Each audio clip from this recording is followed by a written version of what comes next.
Благодарам. Почитувани граѓани, почитувани медиуми. Економијата во државата тони, тоа е вина на неспособноста на Зоран Заев и криминалниот картел кој што е на власт. Тие покажаа дека немаат капацитет да го реализираат тоа што самите си го проектирале како капитални инвестиции.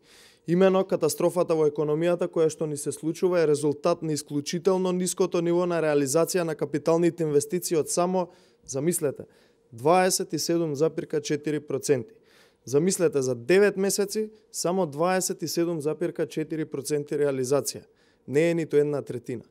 Реалноста е дека во 9 месеци оваа власт не реализирала ниту третина од тоа што го проектирала во врска со изградба на патишта, болници, училишта, енергетски капацитети, детски градинки, инвестиции во земјоделието, образованието, здравството и сите други сегменти во државата.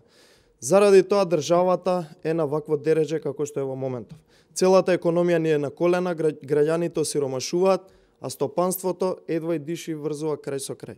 СДСМ ветуваше 600 км автопат, 550 км магистрални патишта, над 1100 км локални патишта до крајот на нивниот мандат, а веќе половина од нивниот мандат помина, ништо од тоа не е почнато. Дополнително се крати на работи кои што се неопходни за функционирањето на државата. Нема пари ниту за клиничката болница во Скопје, ниту за клиничката болница во Штип. Се крати на секое ниво во државата. Вистинските приоритети за државата не се приоритети за оваа власт. Ребалансот на буџетот кој го подготвува оваа некадарна власт на СДСМ не само што нема смени ништо во последните 3 месеци, туку напротив, уште повеќе ќе продлабочи економската криза. Јавноста е сведок дека оваа власт неодговорно се однесува, се задолжува на ангро секоја недела, троши на луксузи, набавува скапи возила, бадеми, фстаци, апетисани, потпишува скапи хонорари на партиски послушници, за се само не за реалните потреби на граѓаните. Почитувани, нема оправдување за неработењето на оваа власт.